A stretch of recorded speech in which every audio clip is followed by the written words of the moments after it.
HB 71 by Rep. Horton. Staff, please read in the bill. Thank you, Madam Chair. Members, House Bill 71 by Representative Horton requires the display of the 10 Commandments in public schools. Rep. Horton on your bill. Thank you, Madam Chair. Oh, let me get you. Thank you, Madam Chairman and committee, for allowing us to be here today. Let me just start out saying that the 10 Commandments is the plumb line on which all laws in our country are founded. For the last several decades, the expression and heritage of the 10 Commandments has been denied, with religious liberty being the bedrock of America's foundation. But however, the legal landscape has changed, which now allows us to present a bill like the 10 Commandments. And HB 71 would allow the 10 Commandments to be displayed in all our K through 12 and secondary education school classrooms. And as far as I'd like to talk about Louisiana and how Louisiana feels about the 10 Commandments. In 2011, Democrat House Representative Patrick Williams passed a bill putting the 10 Commandments statue on state property. You can view the full article in a publication of Reuters. He justified the bill saying the significance of is historical. Our laws are based on the 10 Commandments. In fact, without them, a lot of our laws would not exist. He passed the bill unanimously. It was paid, the statue and the display was paid by private funds. Louisiana state law currently requires state-operated libraries, museums, and other local publicly funded educational offerings to recognize the importance of the 10 Commandments in American history and its development of Western philosophical jurisprudence. In Louisiana legal findings on the subject, Title 25, subsection 1281, you can also view the required disclosure on certain religious displays in Title 25, subsection 1283.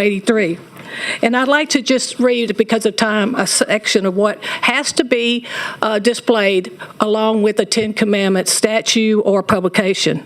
American law, constitutionalism, and political theory have deep roots in religion. American ideals about liberty, freedom, equality, legal responsibility, and codes of law, to mention a few, have roots and underpinnings in religious and biblical literacy. The 10 Commandments, which are found in the book of Exodus in the Old Testament of the Bible, was one of the earliest written expressions of law to be incorporated in American legal system. The 10 Commandments, or the law of nature, also impacted the Declaration of Independence, which refers to the laws of nature and the nature of God. Our state, Louisiana, presently upholds the preeminence of the 10 Commandments as stipulated by statute. Additionally, we commemorate its significance through a monument situated on the premises of the state capitol. HB 71 represents a rational extension of this recognition to our younger generation. It is so important that our children learn what God says is right and what He says is wrong. And to allow this to be displayed in our classrooms as a visual aid, I believe, especially in this day and time, is so important. And I'm going to now refer to Senator Adam Bass, who is a co-author of the bill. Welcome, Senator Bass. Thank you, Madam Chair. It's an honor to co-author this bill with Representative Horton. Really quickly, I'm going to look at this from three ways. I'm going to look at it from the legal standpoint, from the historical standpoint, from the moral standpoint. So what's changed recently? As we have an attorney that will explain the Lemon law, or excuse me, the Lemon test, but there basically are three questions to the Lemon test. Law must have a secular purpose. The primary effect of the law must not infringe on or promote religion, and the law should not unduly entangle government with religion. This was decided in an opinion Stone v. Graham, in a 5-4 unauthored opinion, by the way, and recently you had a Kennedy case which overturned that, which is a fundamental shift for religious liberty. Both Representative Horton and I are confident that it will withstand legal and judicial scrutiny, as well as this bill is the first of its kind since the fall of the Lemon Law, and we hope it will serve as an example to the rest of the country. We would like Louisiana to be first at something.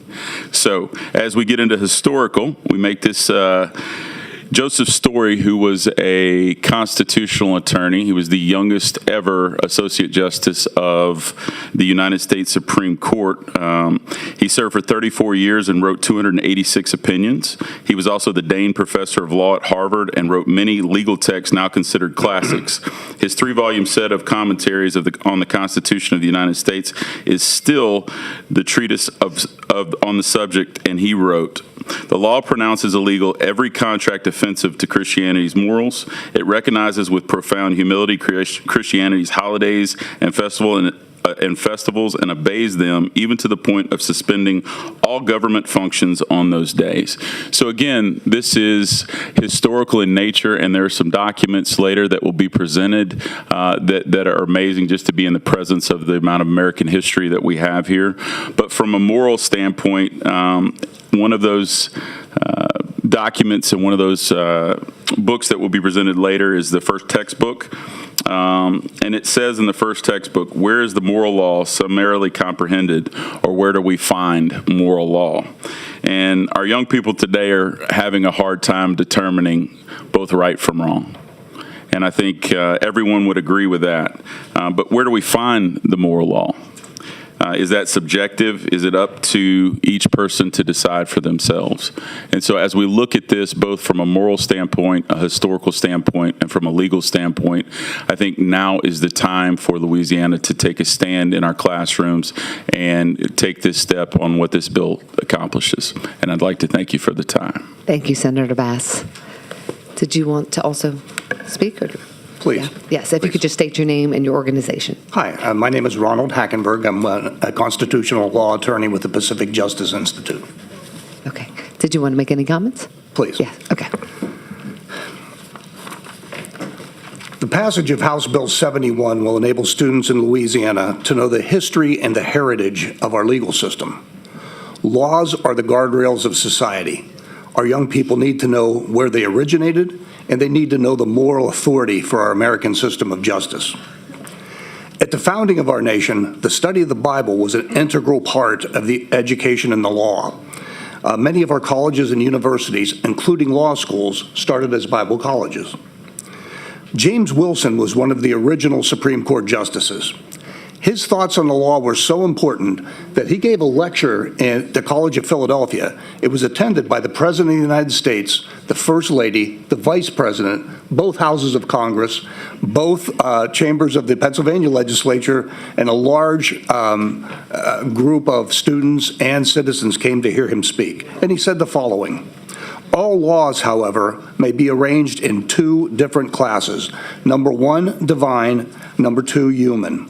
But it should always be remembered that this law, natural or revealed, made for men or for nations, flows from the same divine source. It is the law of God.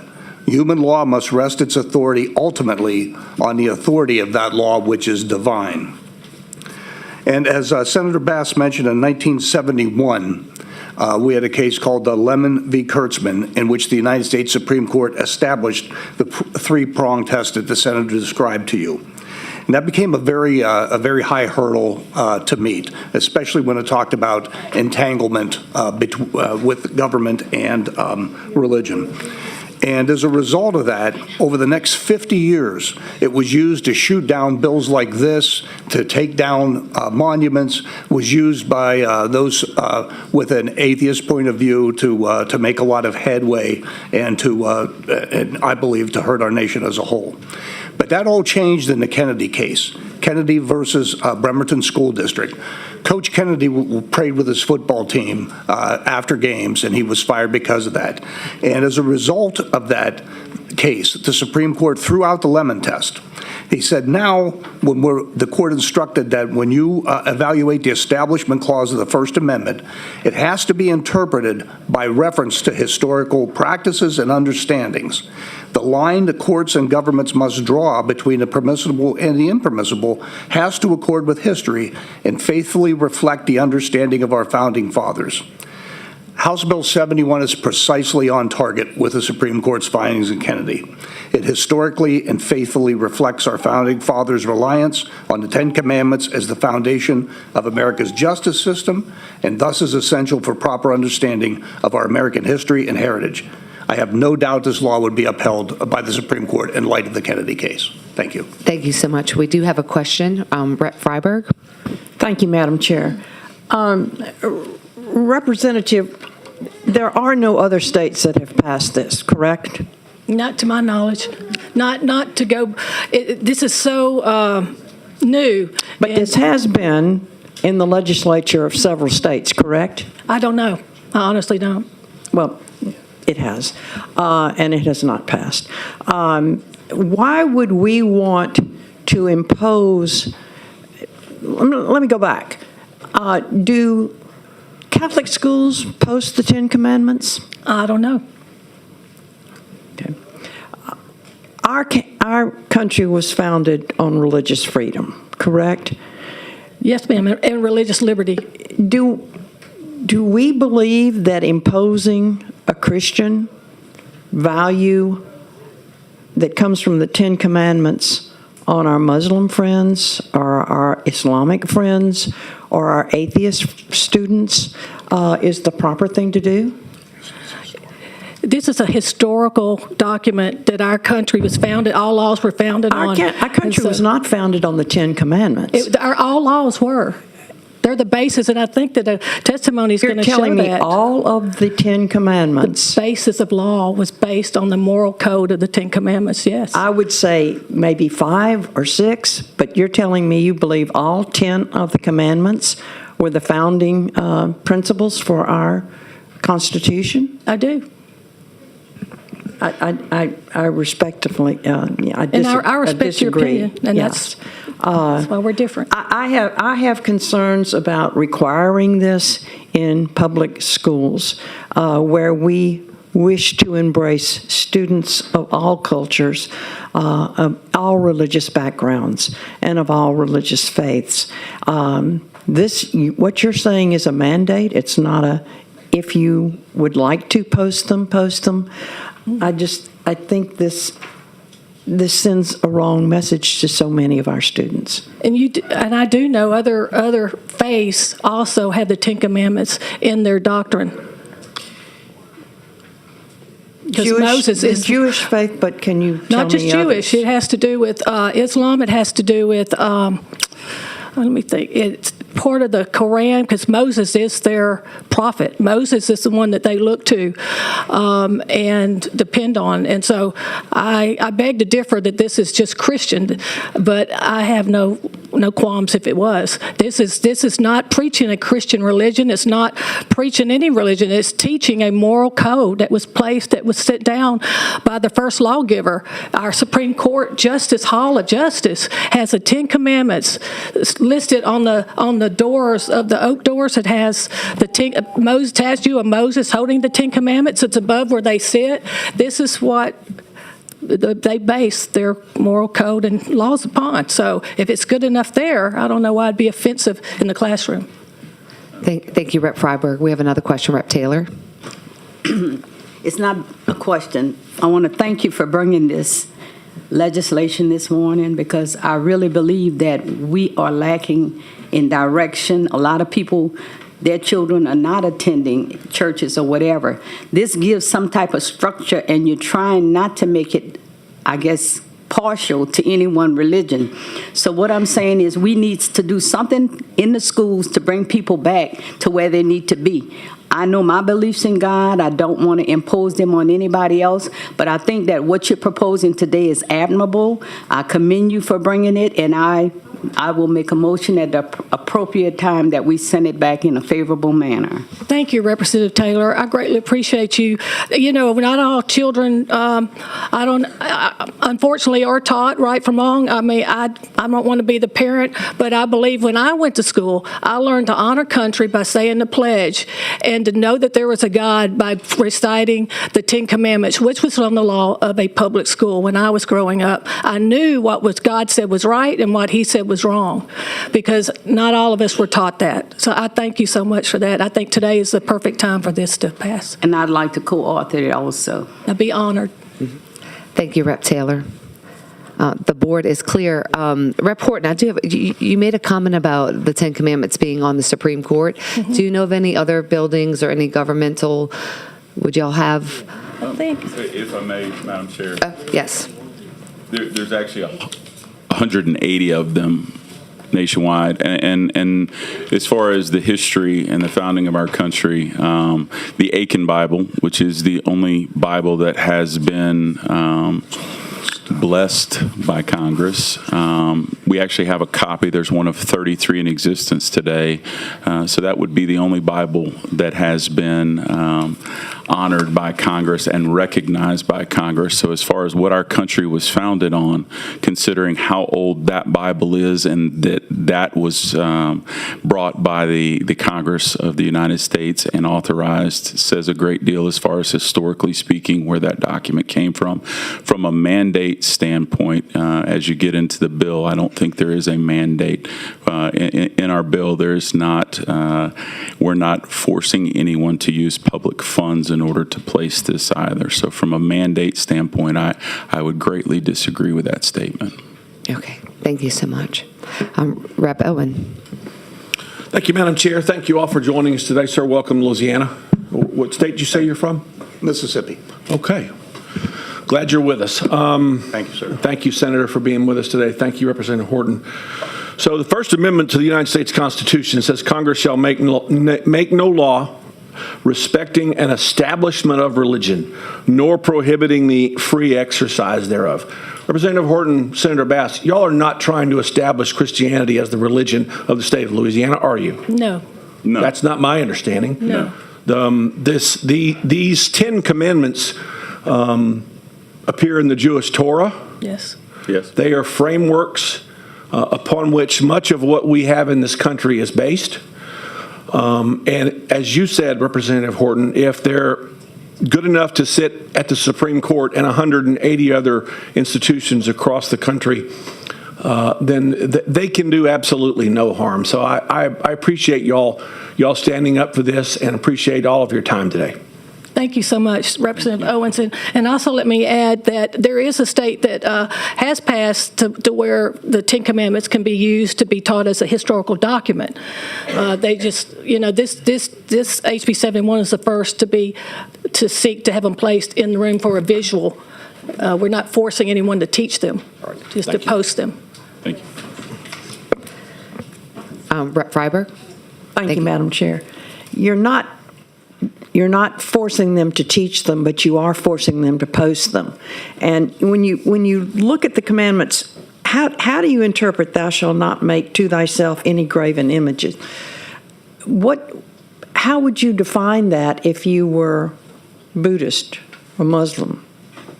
Well, I'm not Buddhist or Muslim, so I don't really worry about defining it for them. Well, I mean, you're going to post it in every school, and you're going to suggest that students. This is a model for students to follow.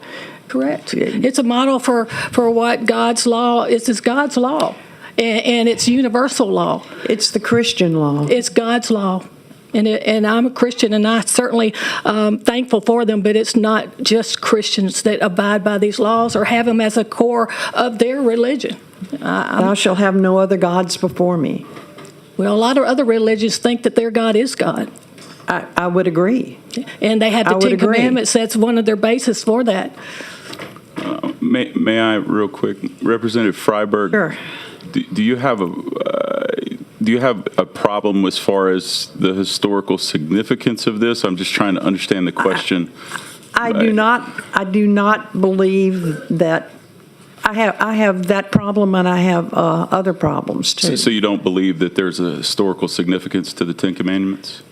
Not like the Declaration of Independence or something like that, no. I greatly disagree with you on that point. So, and so Senator Bass, I know you're a senator, but we're just going to make sure we don't question the committee members. But Rep. Carlson. Thank you, Madam Chair. I want to thank you both for bringing this bill. I think it's, seemingly trying to get sidetracked on what specific commandments mean to different religions or a doctrinal interpretation of specific parts of the Ten Commandments. But my understanding is we are posting this or wanting to post this in schools because of the historical nature of this and the immense role it played in the founding of our nation and the foundation upon which overwhelming majority of our laws are founded. And that's certainly my appreciation. I think that in order to know where you're going, you need to know where you've come from and what has gotten you to the place that you are today.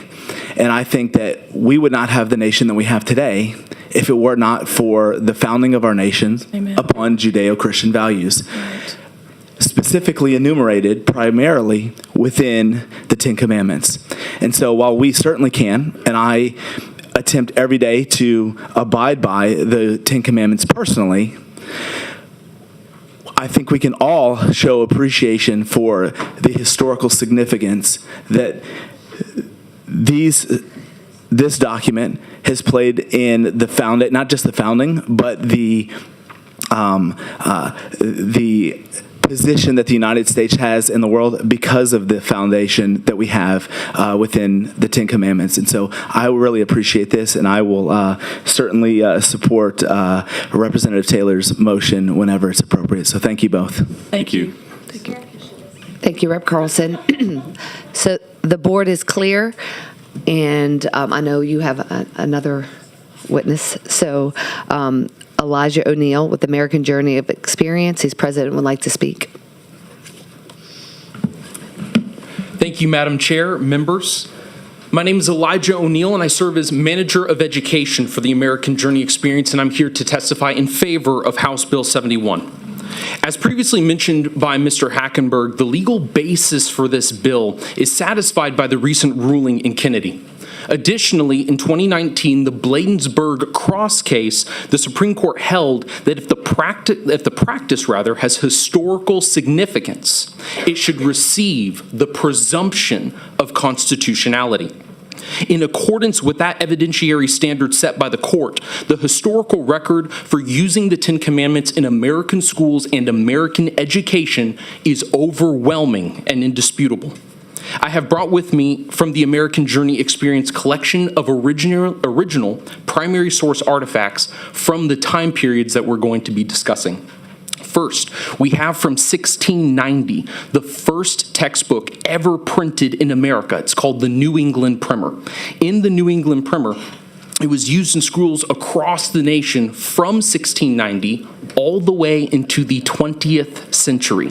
It accomplished almost 250 years of public school instruction, and in it, it has 43 questions every single student must be able to answer about the Decalogue, also known as the Ten Commandments. The Smithsonian even calls this primer, quote, one of the most successful textbooks of the 18th and 19th centuries.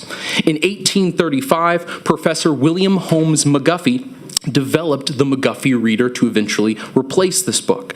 This served as another reading aid in American schools. The book in the back actually lists the Ten Commandments for all students to read as a reading aid. By 1925, 122 million copies were distributed to public and private schools across this nation. The Ten Commandments were removed from schools in 1980 with Stone v. Graham. However, they had been legally displayed for 191 years. Finally, we have the moral component. The state of Louisiana has a legitimate government interest in promoting basic moral tenets to our children.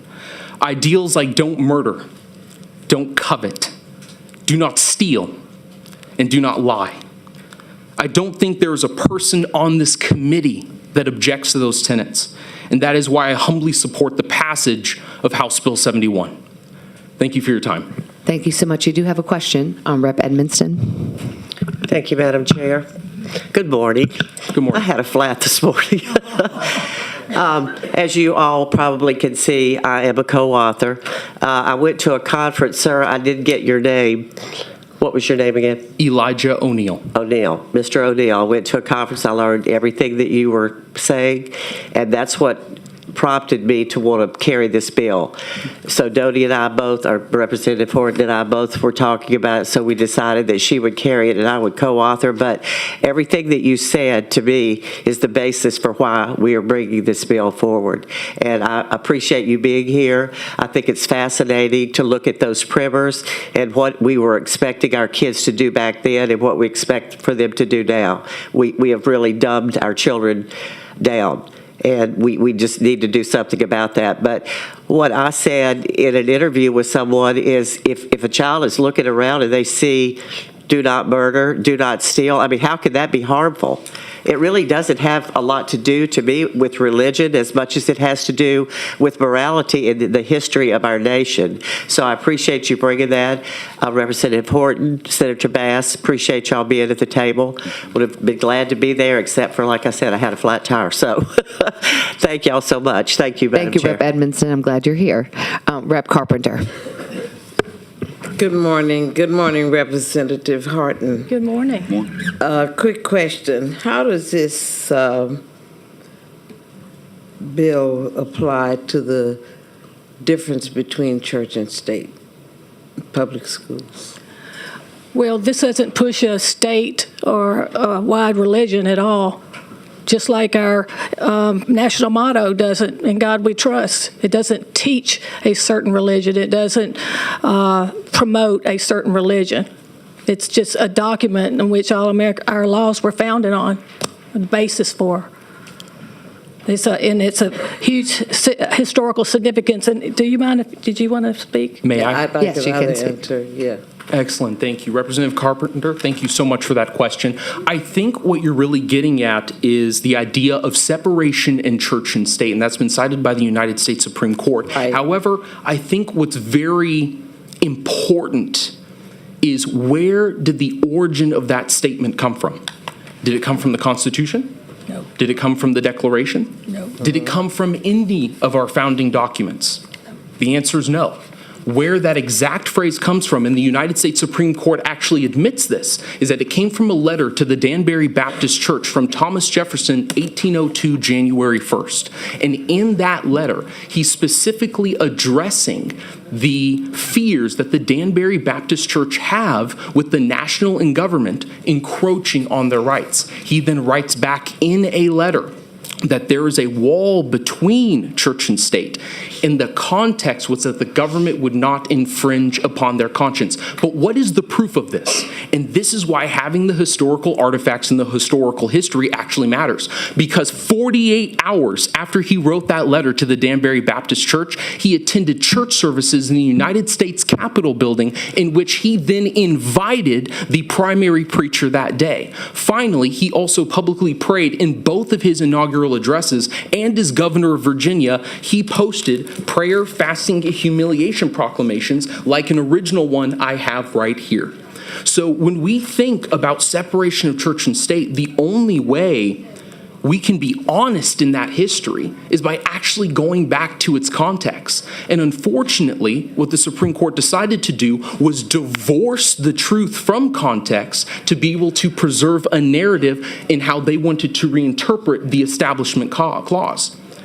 Thomas Jefferson understood that morality and religion are the foundations of government. So, and I'm sorry I missed your name, sir. I was in there on another call. No worries. My name is Elijah O'Neill. And who do you represent? The American Journey Experience. Okay, thank you. Thank you. Thank you, Madam Chair. Okay, the board is clear. So I know we had our two speakers in support and present and wishing to speak. Ronald, is it Hackenbach? He spoke. Yes, he spoke already. Pacific Justice Institute, Elijah O'Neill, American Journey Experience, he just spoke. I will bring up Christopher Alexander, present and would like to speak. Chris is not here, and I want to change to speak for myself. Okay. Well, Take his place. no, when we get to you. Okay. Jean Mills is here, present, and would provide information if requested. And then we will go to our last present and wishing to speak is Mary Susie Labry with Self. Excuse me, Susan. So sorry. When a question was asked about church... You could just state your name. Oh, Okay. I am Susie Labrie, and I'm representing myself. What I wanted to say is it's about a historical, chronological point of view. I've been studying about Moses and Moses' children, Ham and Seth, and the 3 children, who are all fathers. These 3 children are all fathers of all 3 religions. If you go into genealogy and history, it evolves into Islam and Ishmael and Jewish and all down the line. So if you begin with Moses, Moses is the one that delivered the 10 Commandments from God at that stage, and then he had children. He had Ham, or whatever, how you pronounce it, and Seth, and the other children, I can't remember all the names, but these children were the fathers of all religions around the world. And later on, Jesus Christ is my Lord. He came from a line, and then the other gods that people worship came from the brothers' lines. And when Jesus came, he built the church, which comes well after Moses and the religion. So if you're keeping it from a chronological order and perspective, it would make sense. And it is, there's no church and state or anything. All that church and state means to me is that we keep the state from being forced on the church and vice versa. We need freedom for both ends, and that's my take on that from a historical standpoint in genealogy. Thank you so much, Ms. Thank you. Labrie. Thank you. Kathleen, and so now present in support but not wishing to speak, Kathleen Benfield with the Louisiana Family Forum, Katie Alexander, Laura Earlbeck. So we're finished with the green cards. Now we're to opposition. So president would like to speak. I will call you up 3 at a time. We have 2, actually. So president would like to speak Jacob Newsom with self, and president would like to speak Chad Landry. Do we have Jacob Newsom? I'm right here behind the... Okay.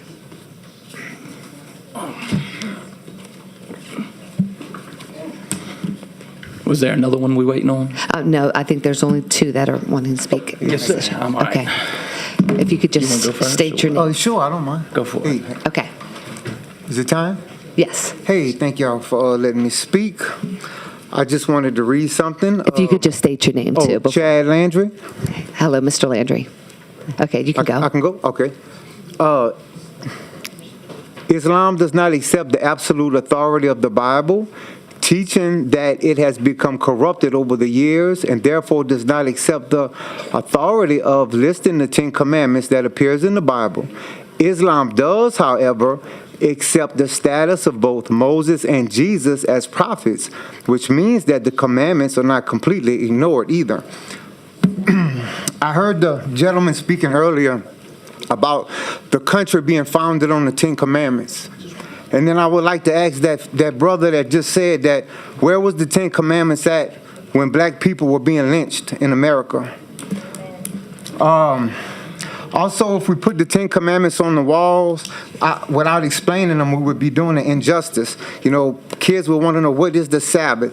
You know, if we say, thou shalt not put no other gods before me, what God are we talking about? Allah? Jesus? I myself, I do believe in the Bible. I do believe in the right to believe in whatever religions a person would want to believe in. I know personally some Christians pray directly to Jesus. I went to church the other day, and the preacher was using Jesus and God interchangeably like it was the same person. When the Bible that I read, Jesus says they called him good master. He says there's no one good but the Father who sent me. He steadily refers to God as his Father. Therefore, he refers to himself as the Son of Man. So, and in the Bible, Jesus never said he was God. And it says, no graven images before me. Okay, so Catholics actually build statues, and my grandmother was a Catholic, and she prayed to statues. And I myself believe that the Bible is a book of history, people's personal experience, and also inspired word of God. I believe it's a collection of all these things, you know, based on my own studies over the years through the Bible. And so I just would say that I don't think it would be a good idea to put it on the wall, but I think it's good to teach the kids these things. You know, I'm a youth advocate. I believe we want to teach our kids, hey, man, we don't want to steal. We don't want to kill. We do not want to commit adultery. We don't want to bear false witness. We don't want to covet our neighbor's goods. But if we take commandments directly out of a book and place it on the wall, we're sending a message that this is law as far as not the words in it, but where the commandments originated from. And there are other people who don't believe necessarily in the Bible. There's other religions and they believe different things. And that's all. That's my take on that. Thank you so much, Mr. Landry. Yeah, my name is Jacob Newsom. Since this is going to primarily affect me as a public school teacher, I thought maybe I'd like to hear from a public school teacher on this matter. My thoughts are a bit ramshackled because I wrote them down to address concerns.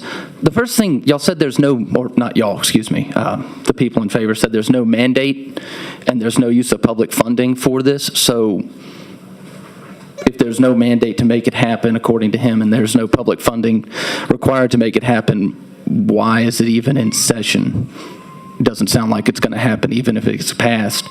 Also, we kept talking about a moral example,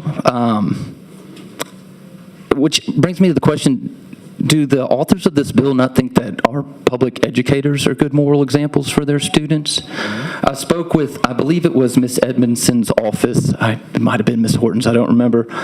And they assured me that it doesn't, but the question still has to be asked. Are we not a good moral example for our students that y'all need to put a list of things on the wall for them to read? Also, one of the commandments, I grew up in church, is thou shalt not commit adultery. Am I going to have to explain to a middle school child what adultery is? Because if I am, does that not also violate the legislation that's in the House about not discussing matters of a sexual content that are not part of the curriculum? So then would I be fired for explaining what adultery is, even though I'm required to have the word adultery on my wall? That seems like a lawsuit waiting to happen. Last session, there was a biblical history class that was going through. I don't remember if it actually passed or not, but if we want kids to learn about history and from a biblical context, we could have a Bible history class, but we would need the funding to do that. So if you really care about electives that promote the study of the Bible, maybe we should promote school funding as well. And we had a bit of a mix-up here. People kept saying it's a historical document, then they said it was my God, then they said it was moral example. So which one is it? It has to be one of them, yeah. Also, we kept saying God's law, God's law, God's law. I'm a history teacher, and I'm going to just put this out there. We already teach most of this stuff. We already teach the founding of the country. We already teach the Pilgrims, which are Puritans, which are Calvinists, which are the basis of our moral tradition. We even teach ancient river valley civilizations and world religions, and we talk about Abraham, and we talk about Egypt, and we already do all those things, so this seems a bit redundant as well. Let's see, I've only got 12 seconds. What else do I have here? It just seems ridiculous with all the issues we got in the public school that this is what we're debating. You know, what would be good for the kids is more funding, more after-school resources. You want a good moral example? Give us time to give them a moral example. Thank you, Mr. Newsom. There's a question. Rep. Edmonston? Madam Chair, just real quickly, sir, I'm sorry to get your name in the red shirt. Chad Landry? Yeah, Chad. Mr. Landry. Yes, So ma'am. did you say that you believe that we should teach those principles in the Ten Commandments? You don't want to display them, but you want the teachers to teach them. Is that what you said? No, I said us as people should teach kids these moral compass, Yeah, but you said teachers should teach it, but we don't want to... Not necessarily teacher. I said we. I'm not a teacher. I'm a youth advocate. Yes, ma'am. Okay, that's what I wanted to know. Yeah, I was just kind of conflicted with that. No, Okay. ma'am. Yeah. Thank you. Thank you, Rep. Edmondson. And thank you, gentlemen. And thank you for being a teacher. Thank you. Okay, we actually have a few cards that are now wanting to speak in opposition, so I'll call you up three at a time. Tia LeBron with her family, Bruce Riley with Vote, and Melissa Fournier with 1,000 Women.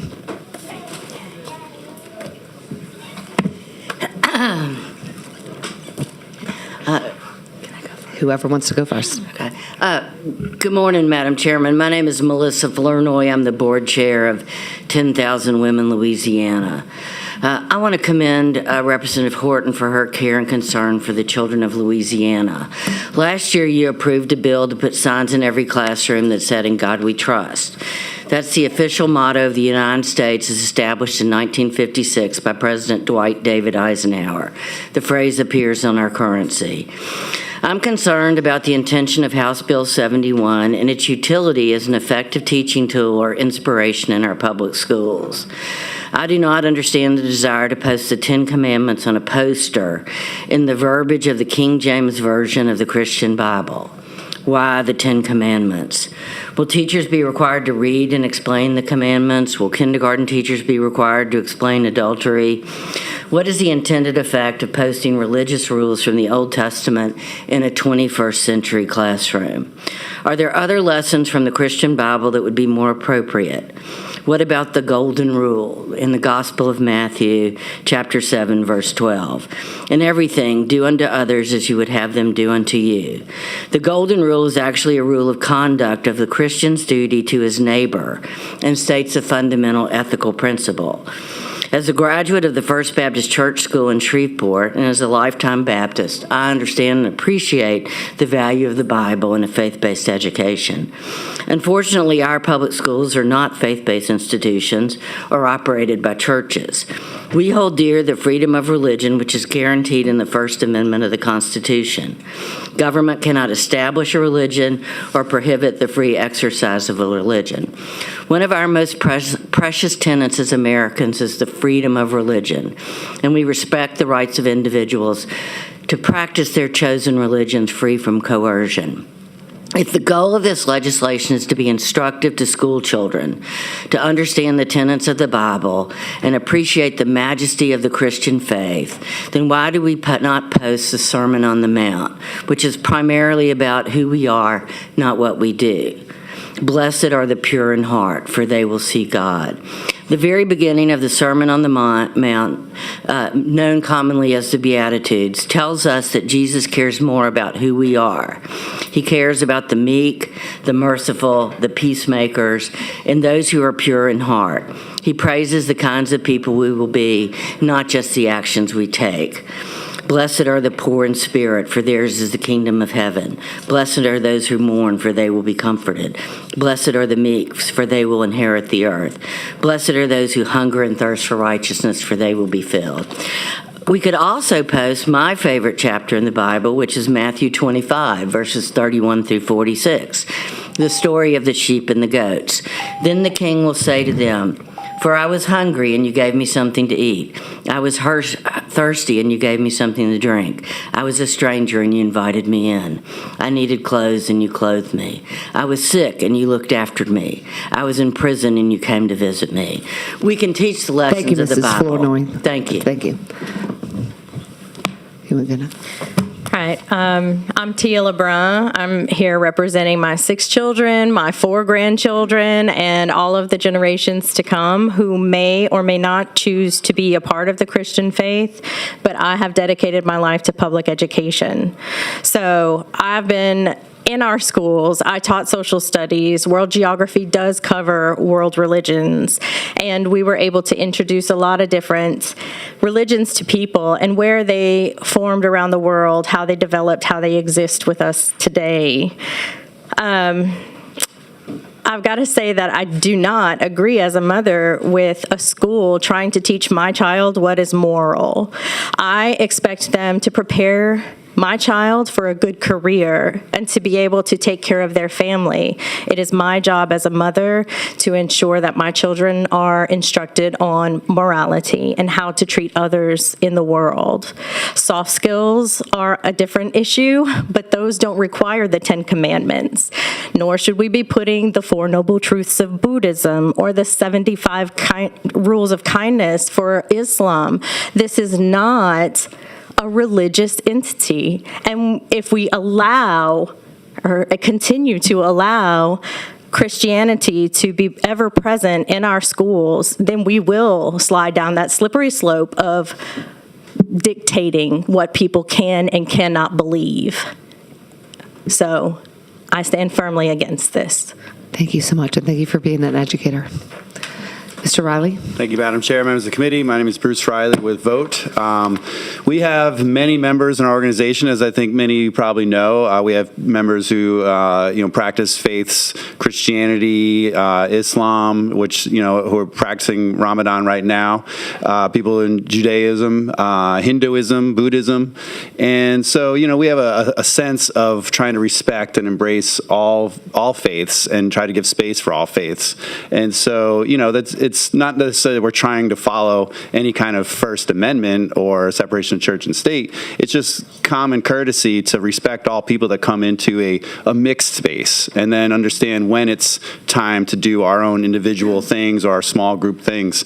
One speaker said, that Moses was the father of all religions. That's not true, I think, as you all know. I mean, like Hinduism is thousands of years older than Judaism, and Buddhism is, many scholars believe, what Jesus Christ actually studied prior to espousing Christianity. So the globe has always had faiths and religions and gods and belief systems and moralities.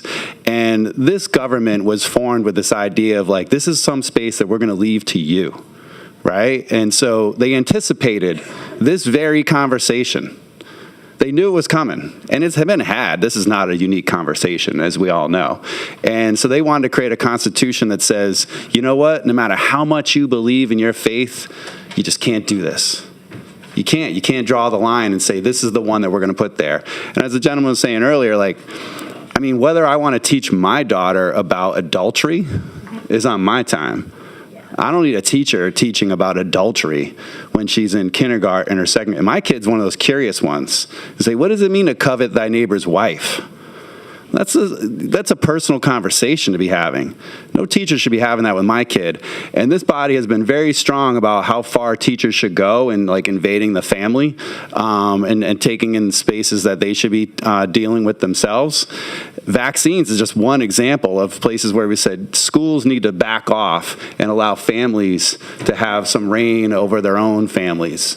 And this is exactly what the people that have been known as the founding fathers anticipated, and you are the people that they were talking to when they wrote the Constitution that said there'll be a separation of church and state. Thank you very much. Thank you, Mr. Riley.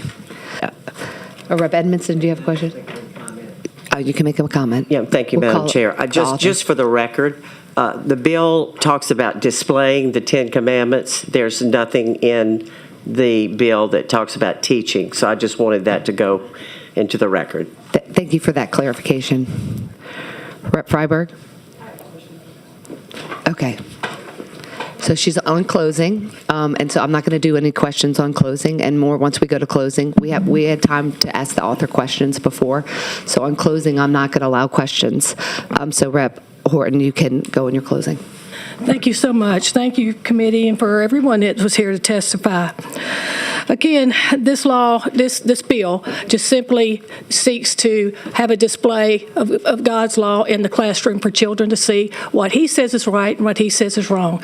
People from all walks of life, from every religion, from every country, have to obey the laws of our land, whether they're offensive or not. The Ten Commandments are the basis, the plumb line on which all American laws were formed and were guided. So it is definitely a historical document. It deserves to be posted and to our children to see, again, everything that God says is right and everything that He says is wrong. And again, it's not a mandate. It is strictly by donations to school. It's not an unfunded mandate for them. And I just thank y'all for your appreciation of it and your support. And can my co-author have some of my time for closing? You can. Thank you very much, Madam Chair. Thank you. Thank you, Representative Horton. No matter what religion you are, everyone is subject to our laws, as Representative Horton said. We're here to create laws in this building. I believe that we have proven the historical significance of the Ten Commandments. And I think it's very important that historical significance be seen in the classroom.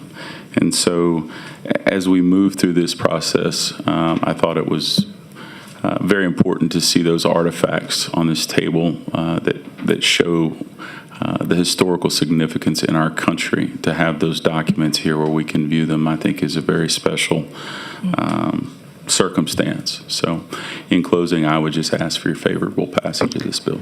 Thank you, Senator Bass. So Rep. Taylor made a motion to move HB 71 favorably. Rep. Carpenter objects. Madam Secretary, will you call the roll? Thank you, Madam Chair. Representative Amedee? Yes. Yes. Representative Brass?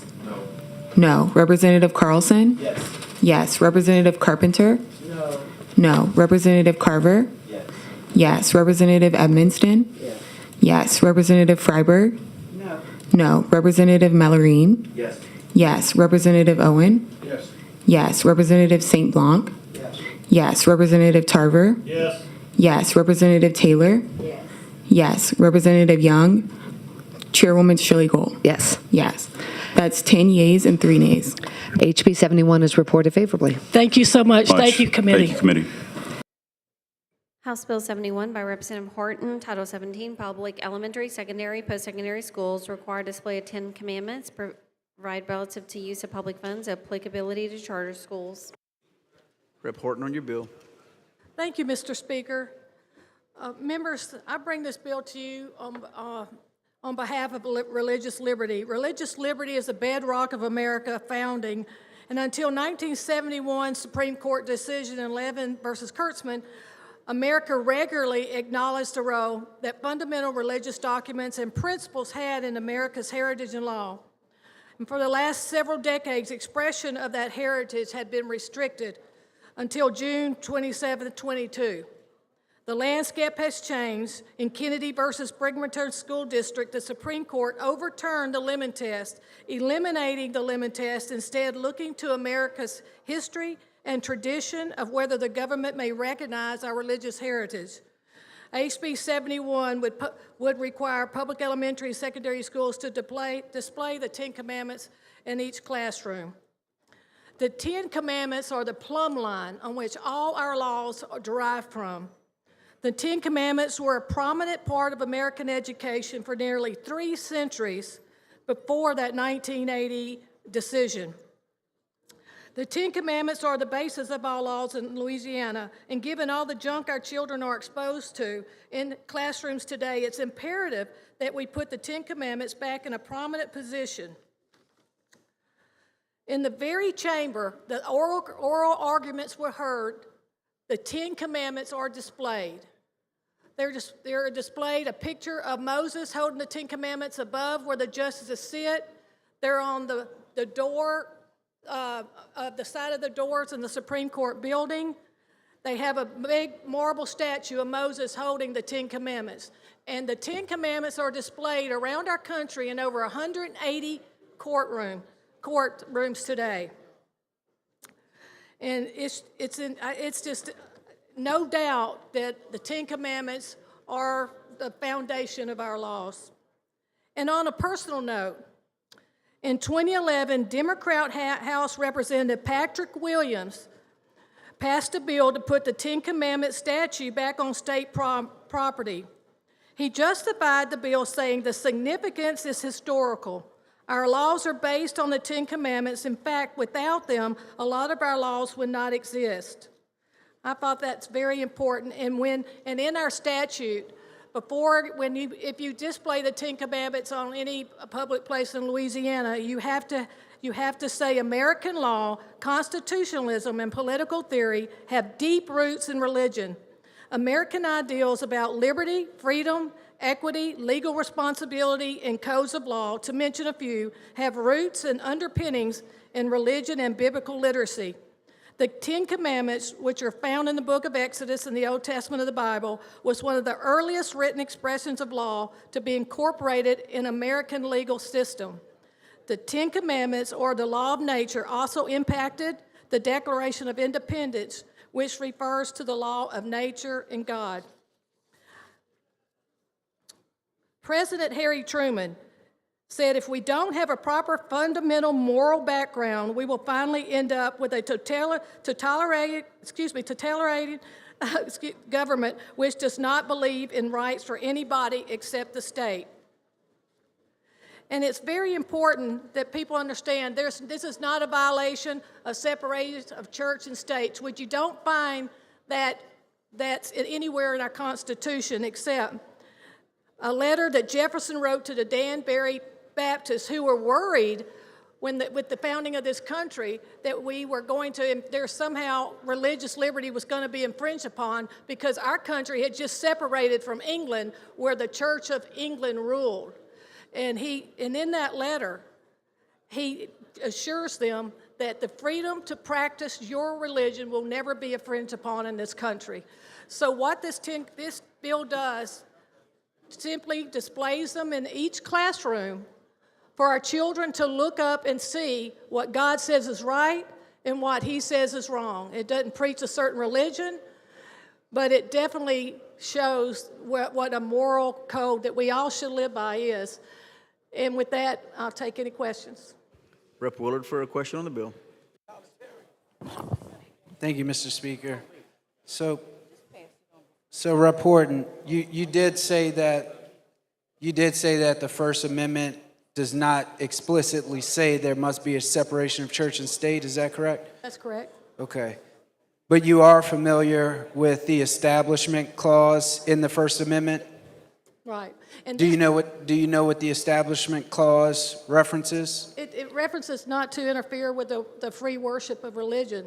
It basically prohibits government from establishing a religion. Correct, and that's not what I'm doing here. Is the Ten Commandments acknowledged and celebrated and adhered to by religions across the globe, all religions across the globe?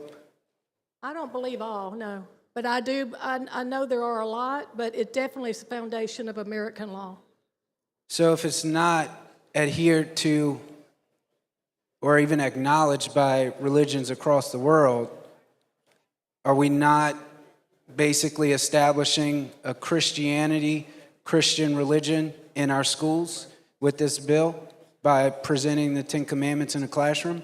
Well, the Supreme Court acknowledged that we're going to use history to make that decision, and they ruled that Ten Commandments has a historical place in America, and it doesn't teach a religion at all. In fact, a Jewish Moses is the one who God handed it down, who handed down the Ten Commandments, as you know, were written by the hands of God. He wasn't. It wasn't I guess you would say. Do the Jewish people adhere to the Ten Commandments? Well, yes, I believe so. And again, this doesn't teach a religion. Just like in God We Trust, we passed last year. Doesn't teach a certain religion, but it acknowledges that our country was founded on God and in who we put our trust. And here, this is about a moral code that all of our laws were built upon. At one time in our country, if you wanted to be an attorney, you first had to go to seminary and learn God's law first before you could go to seminary. Mm-hmm. And so this is a historical document. It's of historical importance to our country. So Rep. Horton, I voted for the bill last year to display the sign about God in our classrooms. And the main reason I did that is because across the globe, maybe not all religions use God, but they have a figure that they worship that is symbolic with God. So I was okay with that, but this is a little bit different here. So let me ask you this question. In the classroom, and that sign is up in the classroom, can a student ask the teacher about the sign and about a particular commandment? Can a student ask the teacher about that? That's up to the school. That's up to the teacher. I can't have any control over what they're going to do there. My understanding would be that the student could ask that question. So in that case, what is the teacher supposed to do? I would think the teacher would explain that is a moral code that was set forth. What if the teacher's Muslim? Well, this is America in our country. We have to adhere to our laws, and our laws were based on and founded on the Ten Commandments. But a Muslim teacher would not be able to explain the Ten Commandments to a student, and I don't think you would want a Muslim teacher weighing in on the Ten Commandments to your kid. Well, I think that would be a school board policy, So would we prohibit Muslim teachers from being teachers? That's not my decision, absolutely not. I'm here to display a moral code for our children to see what is right and what is wrong. Do public school teachers in this state have to be Christian? Absolutely not. Okay, but they will have to be informed on the Ten Commandments to explain it if this bill passes? I think it's very self-explanatory. The Ten Commandments? Yeah. Yeah, I can read them right here if you like. No, you don't. I'm very familiar with the Ten Commandments, Thought you Rep. would Horton. be. I'm Catholic, been Catholic all my life. I went to Jesuit high school. I know that. I know that. I guess my next question would be, so two more questions. How do you deal with this policy in a teacher who may be agnostic or atheist, where the Ten Commandments completely goes against what they believe and their moral values are? Well, you know, the school boards have policies. Public schools cannot regulate as it relates to religion. So Well, what do I'm we not do? teaching a religion. I'm not teaching a religion. But you're saying that the school boards can put policies and procedures in place to deal with the sign of the Ten Commandments in the classroom. If they choose to teach it or not. This is a public display of an American document, a document that our laws were based upon, which it's historical in nature, and it's based on moral law, which our children need to see. And so I'm not concerned with an atheist. I'm not concerned with a Muslim. I'm concerned with our children looking and seeing what God's law is. So let me ask you, in an example, if an atheist is a teacher and a kid in the classroom says, Mrs. Teacher, what does the fourth commandment mean? And the atheist says, it means nothing to me. What happens to that teacher? I don't know. I don't have an answer for that. These are the issues. I'm just bringing up questions that I have in thinking through how this bill would impact the classroom. Because you and Rep. Cruz brought bills today and you say you want the focus to be on education. Correct. This bill takes attention out of education because you put a sign up, but you can't discuss the Ten Commandments in the classroom. You can't do that. I didn't say you couldn't discuss it. I know But we have. you can't discuss it. I In a don't- public school, you can't discuss the Ten Commandments in a public school. I don't That's know not if- in the approved curriculum. I don't know if you can or if you can't. All I know is I'm telling it's you, up you to the can't. local school board to make certain policies. And if you want, we'll discuss my bill when it comes to the floor. I'll be glad to take questions on that. But this bill is simply displaying the Ten Commandments, which is now allowed by our Supreme Court, who is going to take case by case according to American historical documents and the foundation of our country. And it's important that our children, after all that they hear walking up and down the halls of school, all that they're faced with, that they know what is right and what is wrong. And there's no better moral code than God's code. And that's simply what this is. Do you believe that our children in the state of Louisiana are going to be able to understand the Ten Commandments from seeing them on a sign in a classroom? I think it'll introduce them to that, and hopefully they'll go home and discuss it with their parents. Do you think all the children in Louisiana will be even able to read the Ten Commandments in the classroom? Well, we know they probably won't, not in kindergarten, but some may. Third grade? They may. We I have hope literacy so. I hope issues so in by the state, third grade. reporting. Those are issues I believe we're making improvements in. This strictly is about, you can vote no. Thank you. Rep. Freiberg for a question on the bill.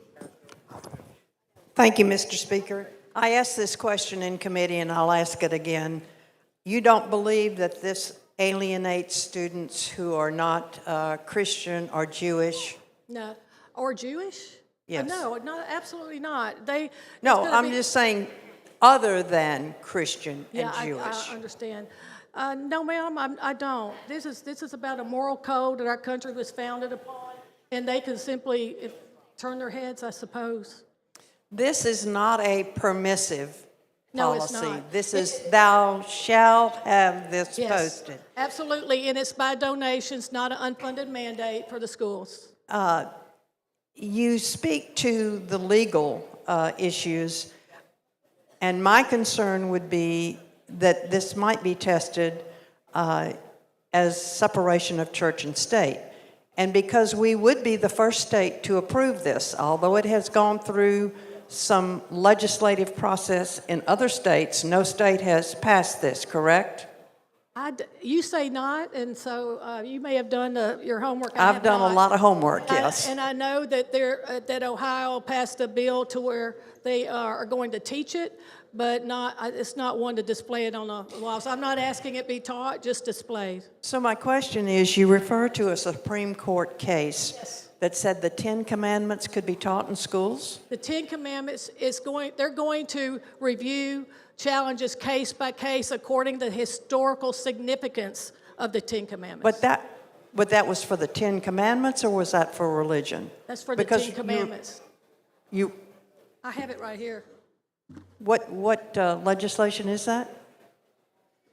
No, you're talking about what case? It's Kennedy versus Bergman School District. But wasn't that a case of a coach asking students who wanted to, in a voluntary manner, pray after school? There was no "thou shalt meet me and pray"? It was, but in their deliberations, they overturned the limit test as that was being deliberated. The Supreme Court chose that time to overturn the limit test, which they felt was flawed. And that was because this precedent was set, it opened the door for us to be able to once again post the 10 Commandments in schools. In the original textbook, the 10 Commandments was the focal point for 3 centuries. It had 40 questions on the 10 Commandments. That's how important it was. But that's not in our curriculum today, is it? No, ma'am, it's not right now. No, it's not in our curriculum today. But it's very significant, and I'm not asking to put it in the curriculum, but one day maybe we will. My final question would be, because we would be the first state to do this, I would foresee there might be legal challenges to this. Who becomes responsible for paying for attorney's fees if this is litigated? Just like everything else that's challenged, it would be our Attorney General that would litigate it. So the state would be responsible for defending any local school district or school? It would be they would only defend our law. If this law passes and if the governor signs it into law and if it's challenged, our Attorney General will be the one to defend it. Okay, so the state will defend the schools?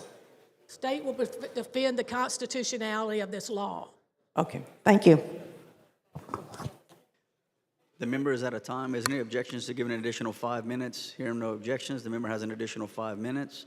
Rep. Bayham for a question. Thank you, Mr. Speaker. Representative Horton, are you aware that Moses is cited in the Koran over 100 times? I know that he's a focal point, so. And that the 10 Commandments are cited in Book 7 of the Koran? I didn't know what reference, but I knew it was in there. Yes, sir. Thank you for bringing that out. Are you also aware that in the United States House of Representatives chamber, there are portraits of 23 lawgivers, profiles, but only one shows one individual has his face, not a profile, but looking straight at the speaker, and that figure is Moses? Yes, sir. Why do you think in a chamber where there are laws made, Moses has special treatment? Because the foundation of our country and foundation of our laws are based on the 10 Commandments. Thank you. Thank you. And I'd like to add that in our own governor's press conference room on the mosaic above where he speaks, there is Moses that's in that mosaic holding the 10 Commandments as one of the primary lawgivers. Rep. Newell for a question on the bill. Thank you, Mr. Speaker. Representative Horton, would you, because you did state that this was for historical reference of where we base American law, would you be willing to accept an amendment that on next to the 10 Commandments, we have a sign that says that I have not stolen cultivated land, or I have not debauched the wives of other men, or I have not acted with arrogance, or I have embraced all, and I listen to opposing opinions. Because if you're looking for or going with displaying these 10 commandments as a historical reference, many historians do believe that the 42 laws of Mayat is where the 10 commandments derived from. So if we're going to post the 10 commandments, would you also entertain an amendment to simultaneously post the 42 laws of Mayat? No, I would not. I think that would be a separate bill that you might need to bring. And I hope I get your support and you co-author it, because it would be for historical purposes. I'd like to learn about that. There's not much to learn, because these are the 42 that were created prior to Moses getting these 10. This is from his, Egyptian religious basis, which is the basis of Christianity. Because if you want to really talk, we can have a deep off-record discussion about our Bible and about this man that we hold dear, that this man we call Moses. Yes, ma'am. But if for historical purposes, I really wish you would consider accepting this amendment right now to simultaneously post the 42 laws of Mayat, because it is for historical references, as you stated. Because you're stating that your belief is that a child would not ask about these 10 commandments. Is that not right? Well, I didn't say they wouldn't ask. I didn't say that they wouldn't ask. Just like they probably ask about our national motto when they see that. What's our national motto? In God we trust. Oh, I just wanted to know. Go ahead, I'm listening. And but I know that the 10 Commandments is what we have in over 180 courtrooms. I know that the 10 Commandments is what the basis of all our laws were derived from. And that's why I'm sticking with this bill in its original form as it is now, because I'm confident in this. And if we are selling this as for historical purposes, I know that there's been strong belief and evidence that points that these 10 commandments were derived from these 42 laws of Mayat. And I know that if we're going to teach history, we need to teach all of the history, not just the parts that we're comfortable with or the parts that make us feel good. We need to teach and observe all the parts of history. Because, as the rule says, I listen to opposing opinions. Thank you, Mr. Speaker. Representative Horton. Thank you, Rep. Newell. Rep. Green for a question on the bill.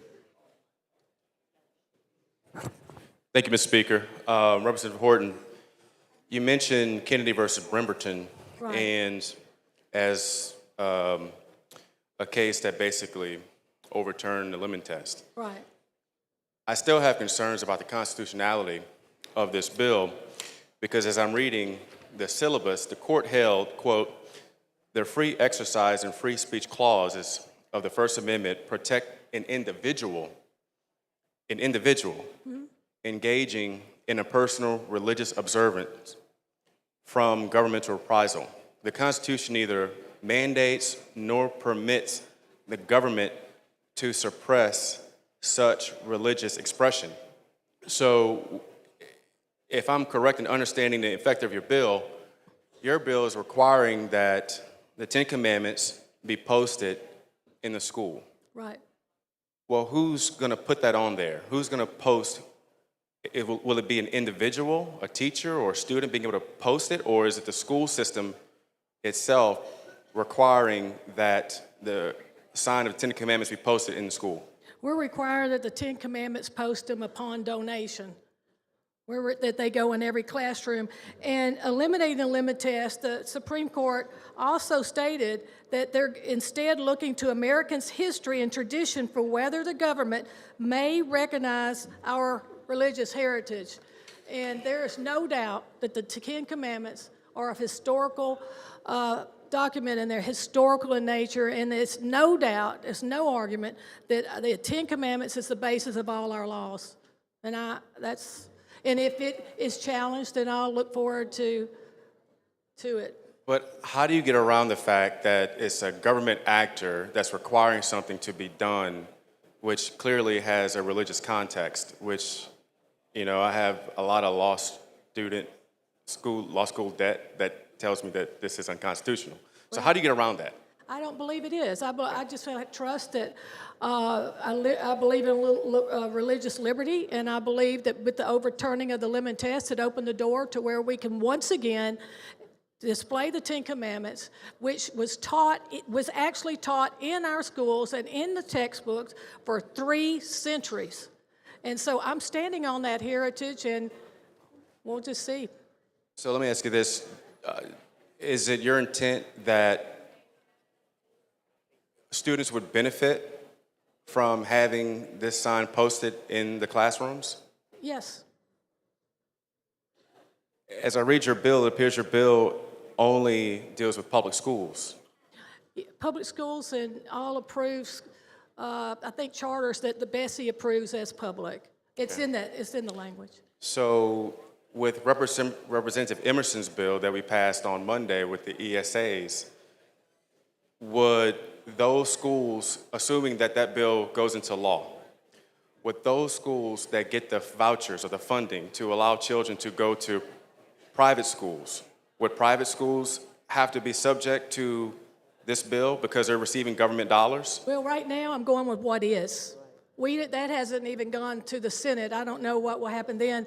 But if this bill makes it through the process and is signed into law, and if that passes, then I think it'd be something we need to revisit. Because at this point, it's not law. So I can't answer Well, you have that. both bills that are running simultaneously to the final destination. So I guess my question is, if that is the case, to make sure this is applicable to everybody, because obviously you believe there's a benefit to all students, and if all students should have this benefit, why not make it available to everybody? And so would you be open to a friendly amendment requiring that if you receive public dollars in schools, that you should be required to post this in your classroom? Well, Rep. Green, I'd rather just keep it as it is and see how they simultaneously make it through the process and visit that next session.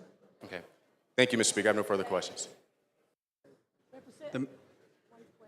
You waiving questions?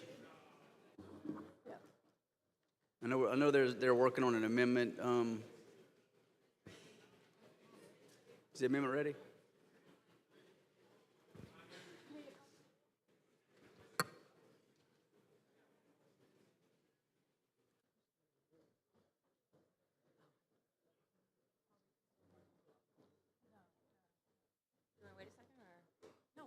Okay.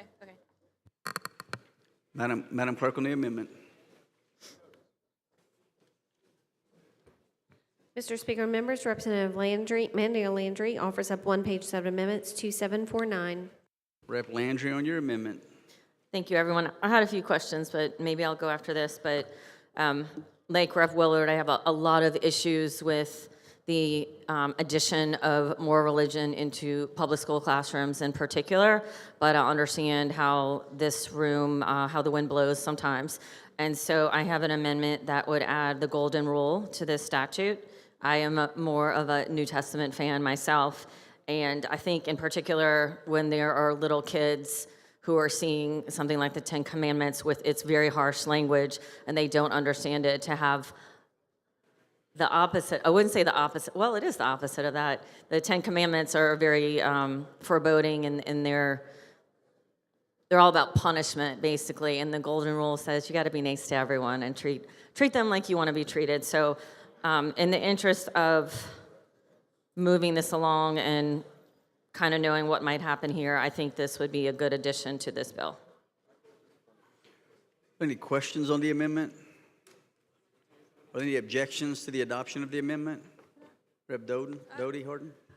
The Ten Commandments is a historical document, and that's what this is based on.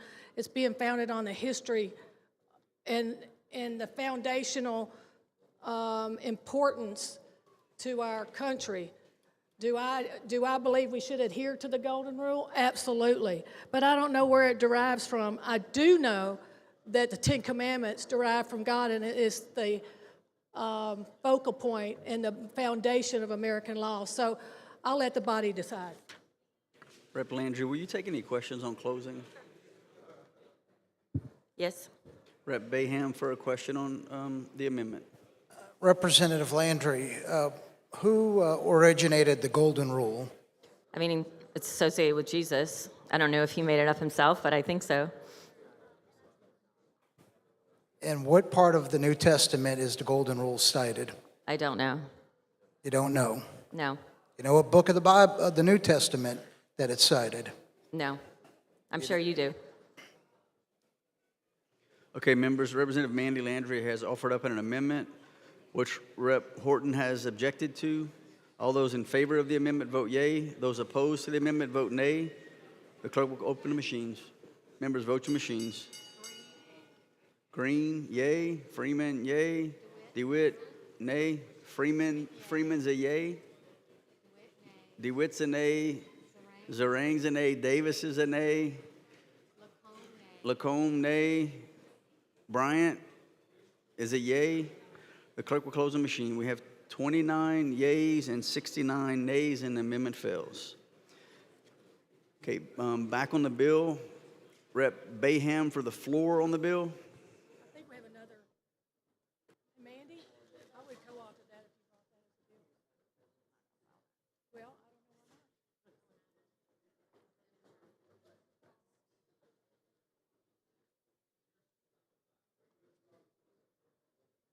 That chapter up. Ladies and gentlemen, first of all, I would like to thank Representative Horton for bringing this bill up forward. Now, we talk about the Ten Commandments. We think of religion. You could also consider it from a different perspective. What is the origin of Western civilization's sense of right and wrong? Ten Commandments. I keep the Ten Commandments on my desk, along with a few other prayer cards, in the legislature. I do it not just for religious reasons, I do it for perspective of our sense of a society, Western civilization. It is based off the Ten Commandments. And I could read them to you very quickly if you'd like. The first commandment, I am the Lord thy God, thou shalt not have no strange gods before me. The second, thou shalt not take in the name of the Lord thy God, in the name of the Lord thy God in vain. When you go to court, you put your hand on a Bible, it's perjury, and there's a reason why it's on the Bible. You are committing a sin if you lie on the Bible in addition to violating the law. Remember thou to keep the Lord's day, the Sabbath. We all do weekends, huh? We all, well, maybe not, the Senate does, maybe not the House. But yeah, I mean, that's something that we have part of our society. Honor thy father and thy mother. Thou shalt not kill. Well, we just had a special session about that. Thou shalt not commit adultery. You can end up in the courthouse and the poorhouse if you engage in that. Thou shalt not steal. We just had a special session about crime. Thou shalt not bear false witness against thy neighbor. It's perjury. Lying, on those things that we should instill in our children. Thou shalt not covet thy neighbor's wife. Goes back to adultery. Thou shalt not covet thy neighbor's goods. Once again, theft. This is the basis of our right and wrong as a civilization and as a society. This is where we get our foundational beliefs of what's right and what's wrong. Otherwise, where do we get our sense of right and wrong? Does it just pop in our heads? Or does it just come from a statute book? Everything traces back to the Ten Commandments and Western civilization. I encourage you to please support Representative Horton's very good bill. Thank you. Rep. Mandy Landry for the floor on the bill.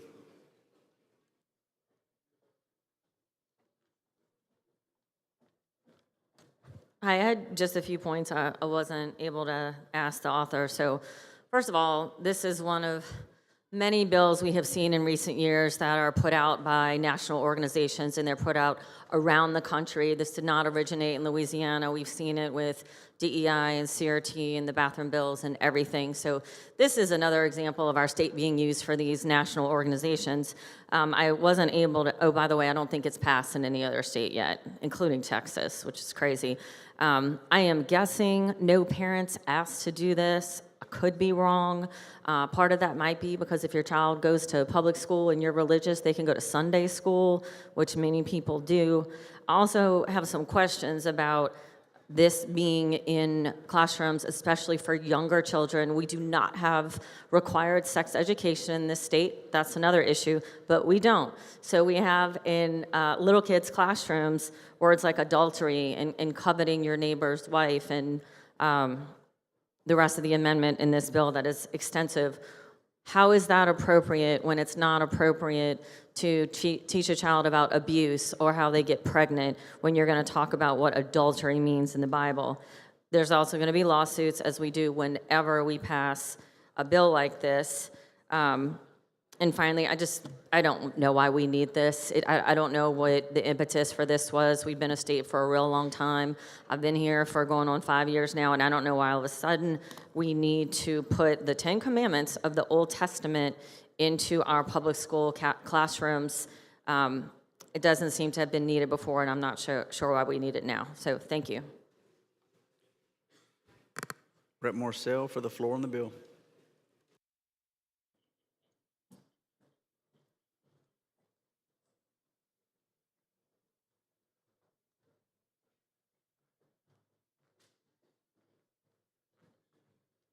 Thank you, Mr. Speaker and members.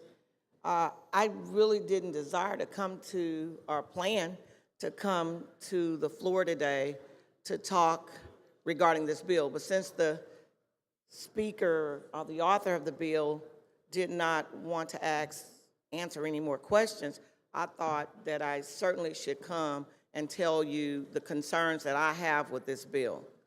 One, I do believe in the 10 Commandments, and she stood here and she talked about our moral compasses being built on the foundation of our country being built on the 10 Commandments, and all of that's great. The question that I have in my mind is, one, how is it that we're going to place these 10 Commandments in every classroom, and then it has to be a certain size. So read your bill. It just can't be anything. It has to be a certain dimension that has to go on every classroom wall. How are we going to expect our teachers to explain what something like the 10 Commandments mean on our walls? Are we getting to a place where we can put something on the wall, just think about it for a minute, and the teacher doesn't want to explain it? Maybe that's not their moral compass. Maybe they don't believe in it. I believe in it. I can teach it at home to my children and grandchildren, but the teacher should not be forced to explain the 10 Commandments to children in school. I think that we're treading on thin ice. I believe that it will be legally challenged, and the question in my mind, is it even constitutional to do this? We talk about what's in the 10 Commandments. I heard everybody say, thou shalt not steal, thou shalt not kill. And so if we are talking about educating our children on lying and adultery, the question becomes, in my mind, how are we explaining that to them? What are we going to tell them to do? If we're going to talk about thou shalt not kill, but come to this same podium and vote against, vote for the death penalty, what are we really teaching our children?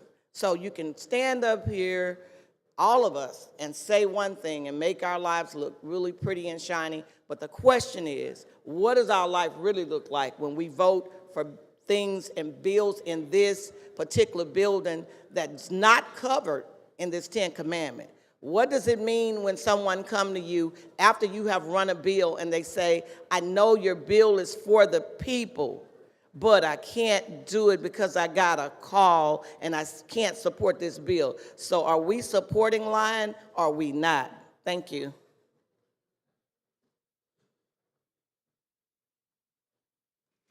Rep. Ventrella for the floor on the bill.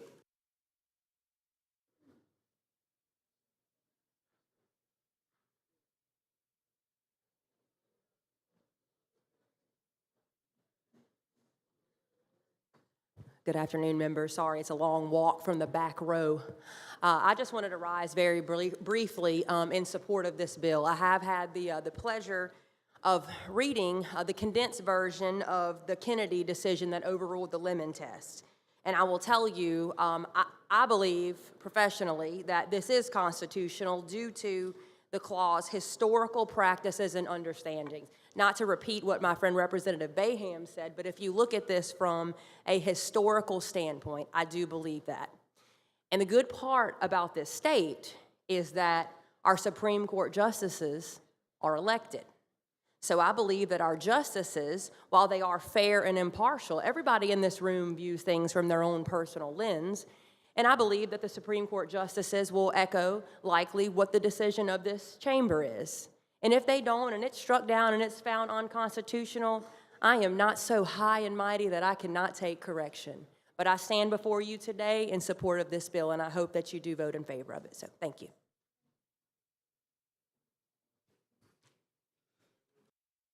Okay, I have no one else for the floor. I do have a couple of, I'm sorry, Rep. Wilder for the floor. Guess you hit your button and then hit it again, huh?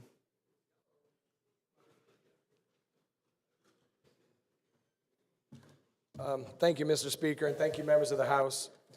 I mean, I didn't want to come over here, but why are we so afraid of morals? Why are we so afraid of morals? What is unmoral about any of the 10 Commandments? This is, I mean, I don't want to get religious, but this is just more attack on Christianity. Rep. Willard had a great question about the atheist. My wife is a Christian. We believe in Jesus Christ. If she was a teacher, she'd be asked to teach evolution, which is in complete contradiction with the theory of creation that we believe out of the Bible. The same Bible that we pray out of as 105 members every time we open this house. So I think this is not another example of a national agenda. I'm a parent. I'm asking for this. I think the moral decline of our kids in general is something we should be concerned about. So if somebody can answer what's so unmoral about the 10 Commandments, don't steal, don't kill, whatever, regardless of what anybody else does, we can't argue that a child seeing that and learning from it is a bad thing. But that's it. I just had to speak up. Thank you, Mr. Speaker. Will you take a question? Sure.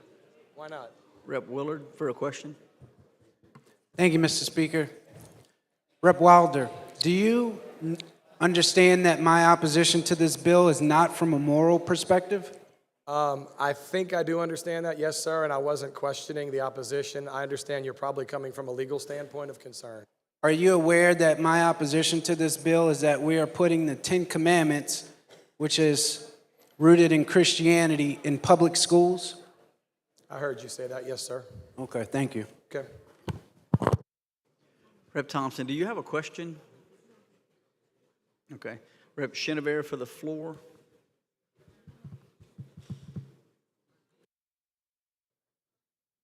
Thank you, Mr. Speaker. I wasn't going to come down, but I really want to keep this brief. I know everyone's probably ready to vote. But I really wanted to speak a little bit to the historical context to this a little bit. I'm very open and bold about my faith. And I know this is a big discussion, how a lot of people look at the 10 Commandments, some from their Christian background, some from their Jewish background, also in Islam. Sometimes they look at it just for a moral, kind of what we do, what we don't do, and I understand that. But I wanted to speak about this a little bit because I do think this is going to be something we're going to start seeing around the country because of what happened in the Kennedy case at the Supreme Court. I followed that. I've watched podcasts about it, and I've studied it. I'm very fascinated by it. And one thing I just wanted to say is that, you know, kind of before this ruling, although this wasn't in Texas, did not pass, but they talked about how in this Bloomberg article, and the article wasn't necessarily for it, but this article talked about the historical context of what the justices said. And there was one thing that was mentioned about the history, about how history and tradition, it could be used in the future. Do we know how it's going to really kind of pan out? We don't know. But it does say that when you look at where the 10 Commandments have sometimes appeared in the iconic, basically in different American public spaces, that on the rear face of the Supreme Court building itself, Moses can be seen at the apex of the pediment, holding the 2 tablets of the law, on which the commandments were written according to the Bible. It's true that the text of the commandments doesn't appear, and Moses is just one of many lawmakers depicted in the court building, including others like Confucius or Muhammad. But the tablets are there. In the 20th century, many public schools started the day looking at some of this. It was ruled unconstitutional at part, but at that point, it's now being struck down when you look at what has taken place in history. So the truth is this: it's going to be a question, I think, moving forward, according to Supreme Court Justice, when they talked about how it's going to be looked at, this idea of the historical context of what the document means to people across the country and the world, and what the actual monument looks like. And so I wanted just to say is that I think it is important to look at that, is that how we don't know, but what we do know is this: the Supreme Court has changed their tone on this because of Kennedy and praying in the middle of the football field, because they said that he could pray. And it is basically a massive disruption when it comes to the idea of the Establishment Clause. Not an attorney, not obviously a Supreme Court justice. But I don't think this is going to be the first time where people are going to be coming to their state houses and debating of, is it something that we could consider? Is it something that people across the world or across our country would consider of a basic moral code that not just Christianity looks into? So I just wanted to come and speak to that from a historical context, because this happened in June of 2022. And, you know, I think it's going to be the first of many debates in state houses. So I just wanted to add that information there.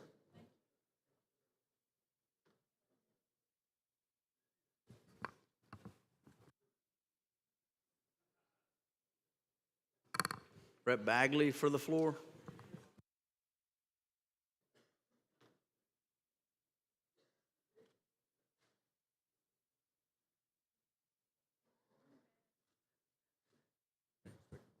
Thank you, Mr. Speaker.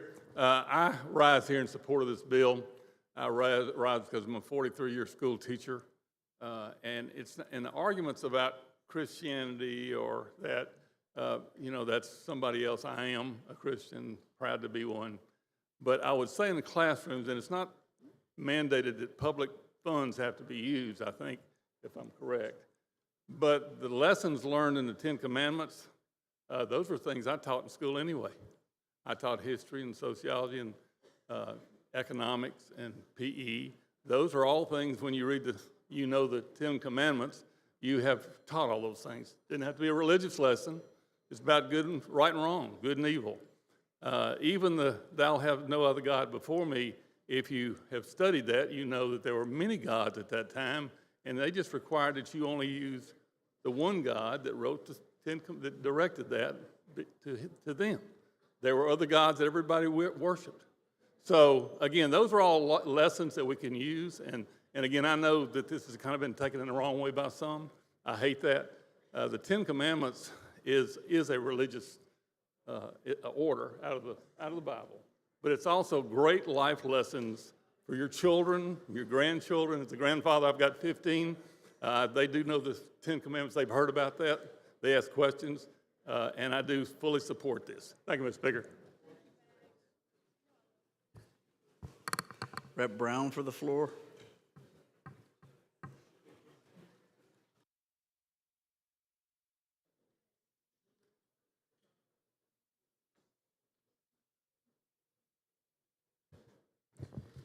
Thank you, Mr. Speaker. This is not an easy one for me. I don't like bills like this because they tend to question someone's morality or their Christianity. And I certainly don't question my Christian faith or my Catholic faith. But I do go back to what our governor said on those front steps there a couple of months ago, and it's something I believe in. We need to let the teachers teach. And I think what he refers to is teaching the curriculum that is set out for them. And I don't think this is in the curriculum. Do I believe in the 10 Commandments? With all my heart. I went to public school. My children went to public school. Do I want them to know, or have they been taught the 10 Commandments? Absolutely. But I think that was between me, my family, my God, in their church. They went to their catechism. They learned everything about it. And I do, and I don't want to get into the history of the Ten Commandments, because I do believe I don't know that our country was founded on Christianity, but it was founded by Christians. My question is, are we letting the teachers teach when we start? Because we have a lot of bills this session that have surrounded about cleaning our curriculum and what should our kids be learning or discussing in a classroom. I think we had bills in committee this morning about that. And I do think you're going to have questions. And how do teachers respond to those questions? And some of the other bills we're bringing are trying to limit that discussion, and I'm not necessarily opposed to those. But this will definitely bring that in. My other point is we're making more and more demands on our public schools. We're exempting charter schools. I don't know that every Catholic school that I've ever been in has the Ten Commandments in every classroom. Is this demanding at those Catholic schools? No, it's exempting them. It only applies to public schools. So my concern, and I don't question Representative Harden, I've known Representative Harden for quite a while now, and I don't question her faith, and I don't question her desire to have our kids learn a moral way of life, and I'm not opposed to that, and I truly support that. My sole purpose of coming to this mic is saying, are we letting our teachers teach? Something that our governor has said on many times. And I don't know his position on this bill, and I wouldn't even ask him about his position. But I do know that he wants our teachers to teach. And to me, and in my discussions with many in my own district, many who are very faithful, huge Christians, believe in the Ten Commandments and live them in daily life. And they don't necessarily believe that this is something that we should be putting on our teachers, because it is going to become an issue for our teachers. Thank you, Mr. Speaker. Can we have a few amendments, Madam Clerk?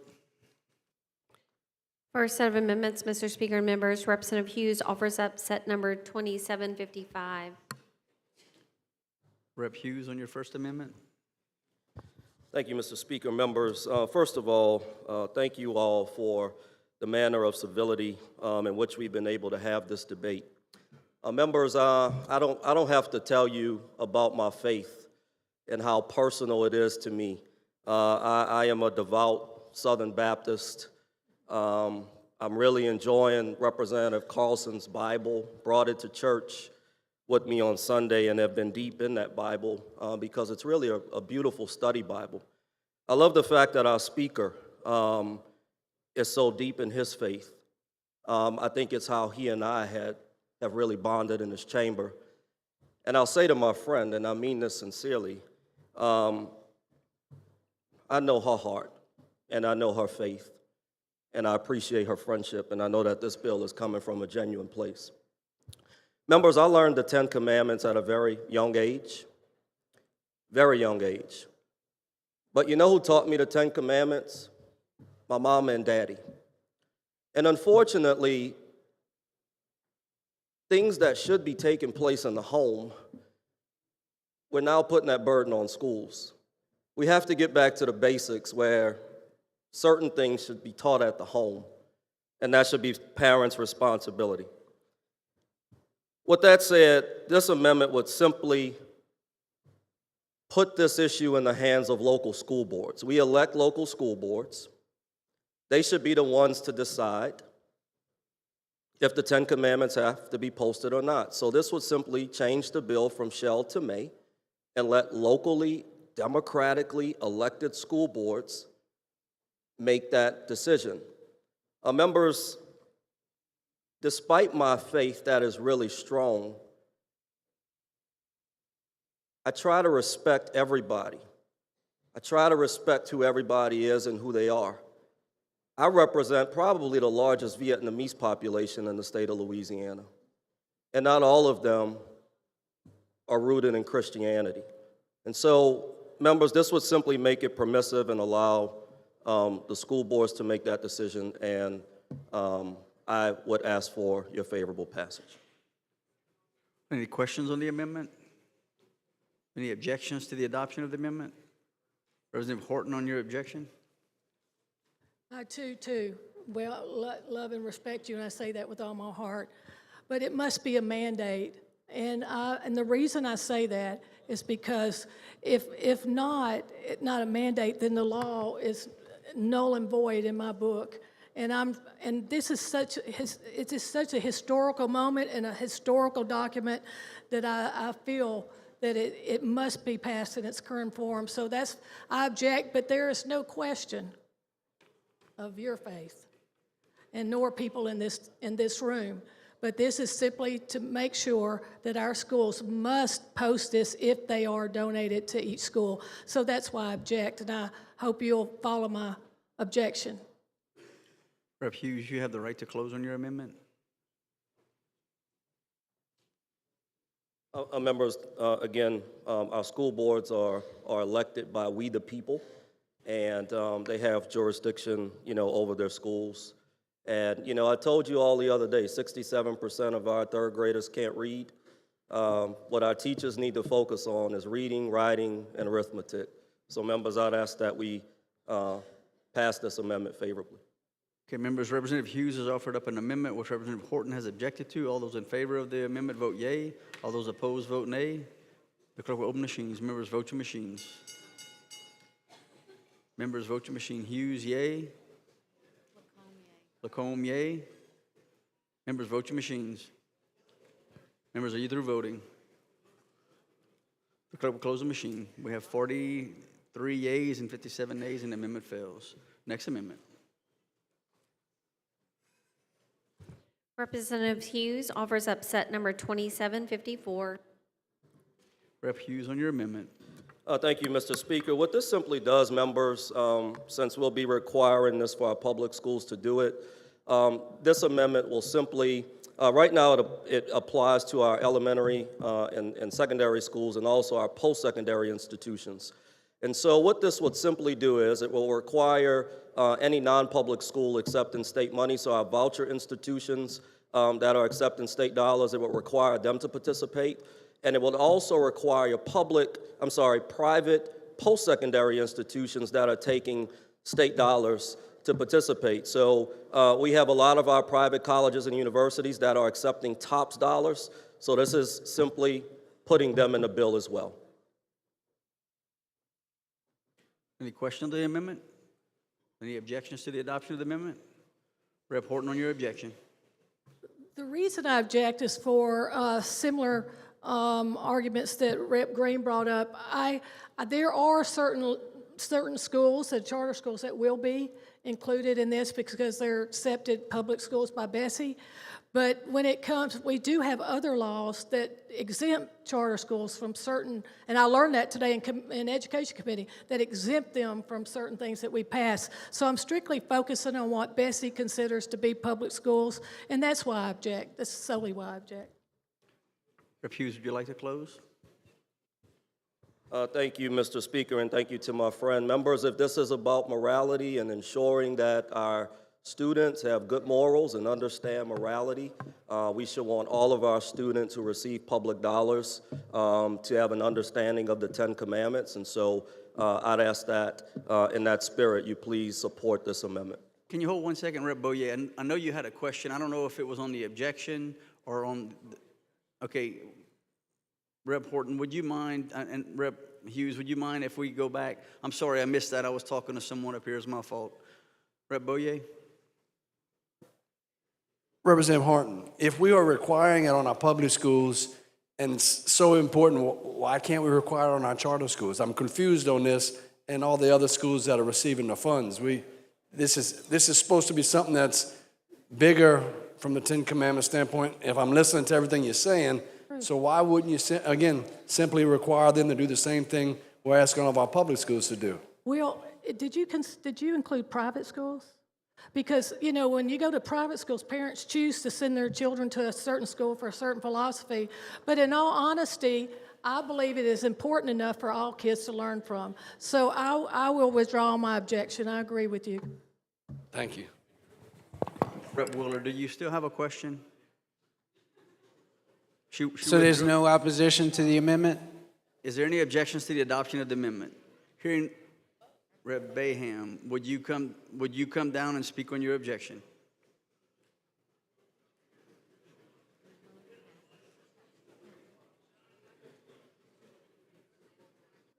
Rep. Bayham, let's get here.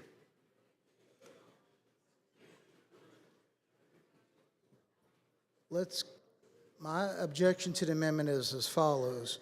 Let's pass the bill as it was written, and if we run into any judicial issues, we'll handle it on the first writing. If we expand it, I think you're going to have a lot more litigation involved. That's the basis of my objection.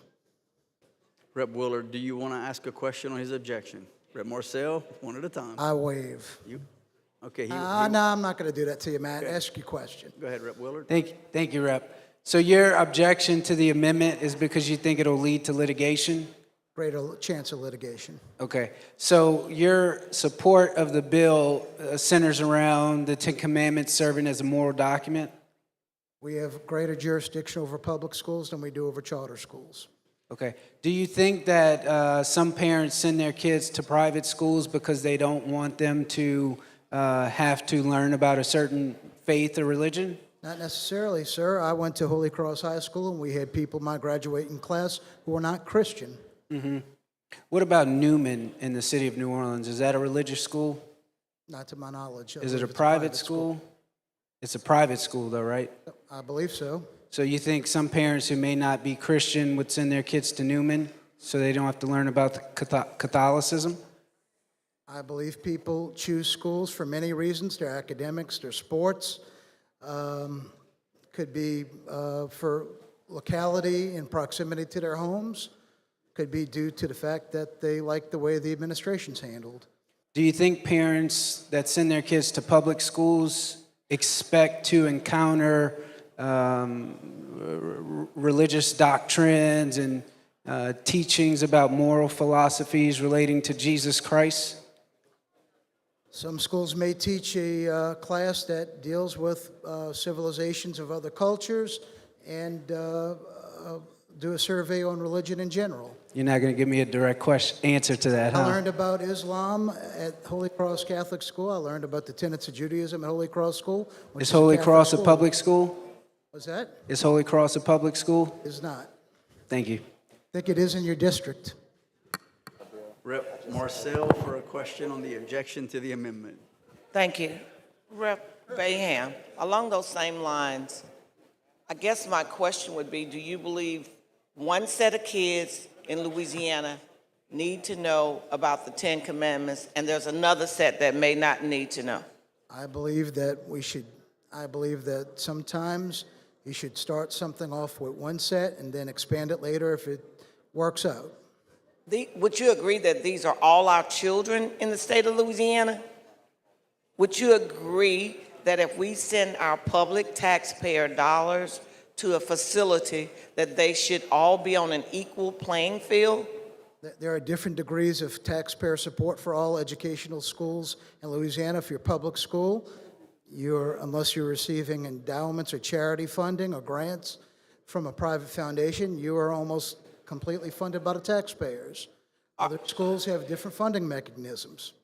They absolutely do, but would you agree that if the bill passes all the way through and the money follows the children, that would mean that we're funding students at that particular school, and they should abide by the same rules that we place on other parents or other teachers? Representative Marcel, if this amendment passes, will you vote for the bill? Sir, you don't get to ask me questions when you're there. I get to ask you questions. Thank you for that educational moment. I'm new here, as you mentioned. You're welcome. Okay, members, Rep. Hughes, you have a right to close on your amendment.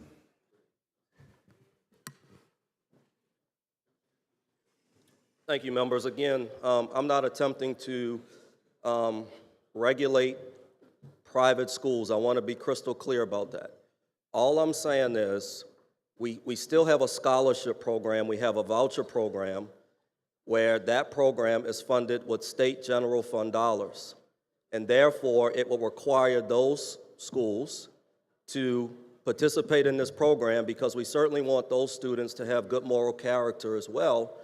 And we have private colleges and universities that are accepting multitudes of students on tops. And so we want them to have good morals and values as well. And so that's all that simply does. I'm not trying to regulate private education.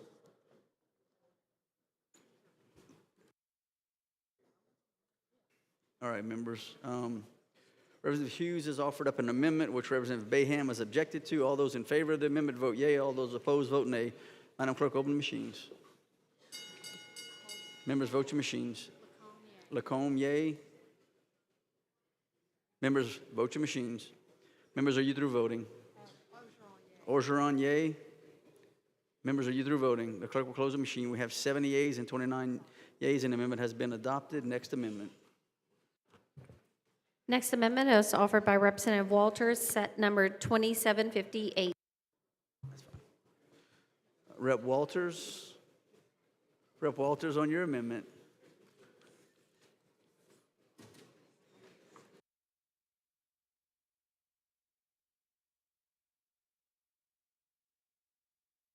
Hello. Hello, members. This amendment inserts the language African Americans 1750 AD at the end of the Ten Commandments. Prior to the 1700s, blacks were not allowed to practice the Ten Commandments in this country. And so for the sake of historical context and making sure that all of history is told, I am asking that we add African Americans 1750 AD to the end of the Ten Commandments. Thank you. And I ask for a favorable passage. Any questions on the amendment or any objections to the adoption of the amendment? Rep. Horton, on your objection. In all due respect, I'd like to stick to the historical document of the Ten Commandments as it is the basis of all law in our country, and simply because that I don't want to distract or take away from the importance of that historical document, so therefore I object. And no disrespect intended to Representative. Rep. Walters, you have a right to close. She waves. Okay, members, Representative Walters has offered up an amendment which Representative Horton has objected to. All those in favor of the amendment vote yea. All those opposed vote nay. Madam Clerk, will you open machines? Members, please vote your machines. Davis, nay. Green, yea. Lacombe, nay. Members, are you through voting? Members, are you through voting? The clerk will close the machine. We have 30 yeas. I'm sorry. Gadberry, nay. The clerk will now close the machine. We have 30 yeas and 69 nays, and the amendment fails.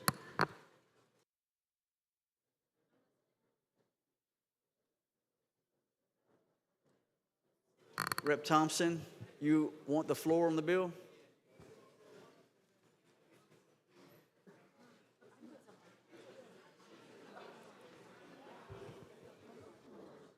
Mr. Speaker and members, I hesitated to come up earlier because I thought it was in really good shape, and I still think that, and I appreciate what the members have said about the Bible, about the Ten Commandments. But you know, all of us are elected by the Lord Almighty. It says that biblically. And if I err, I want to err on the side of the Ten Commandments. The Ten Commandments are very important. I taught school for many, many years. You can't give kids anything more important than the Ten Commandments. The more we spend time on working with our youth, the better off this country, this state will be. I think it's something that will be difficult, but anything this important should be included. I remember, no, I shouldn't say I remember, because George Washington picture was in our classrooms when we came along. And we thought, we didn't know who he was, somebody's grandfather or somebody's a part of the school system, but it wasn't. And we asked questions about who that was. What did he do for this country? So I would ask you, if we do this, and I think we will, it will be something that we can make a positive change with young people. And the Lord knows we need to do that. So I would urge you to support this legislation, and thank you all for doing it. Rep. Horton, you have a right to close. Thank you, Mr. Chairman, and thank you to each one of my colleagues and for weighing in and taking everything we do here that seriously, as do I. Again, I just think it's so important, and I hope and I pray that Louisiana is the first state to allow moral code to be placed back in the classrooms. As a young child, I went to Catholic school till I was in the 7th grade. From the time I entered 4-year-old kindergarten, I was there a couple of years. The 10 Commandments was always on the wall. And so I knew, I learned there was a God, even though I might not have learned it at home, which I did, but if I didn't, I knew there was a God, and I knew to honor him and his laws. And I pray that I would love to be able to walk that every day, but I fail. But anyway, I appreciate your favorable support, and thank you, Mr. Speaker, and thank you, members, for your patience. Rep. Horton moves for final passage of the bill. And in favor vote yea. Those opposed vote nay. Madam Clerk, open machines. Members, vote your machines. Green, nay. Lacombe, yea. Marcel, nay. Gadberry, yea. Members, are you through voting? The clerk will close the machine. We have 82 yeas and 19 nays, and the bill finally passes. Representative Horton moves to adopt the title, moves to consider vote, which will finally pass. Lay that motion on the table without objection, so ordered. Members, I want to remind you that was the first bill on the calendar today. And we will have pizza in the gallery later on at some point. Madam Clerk, can you open the machine for co-authors? Members, vote your machine for co-authors. Members, vote your machine for co-authors. Are you through voting? The clerk will close the machine. We have 26 co-authors. Representative Mike Johnson.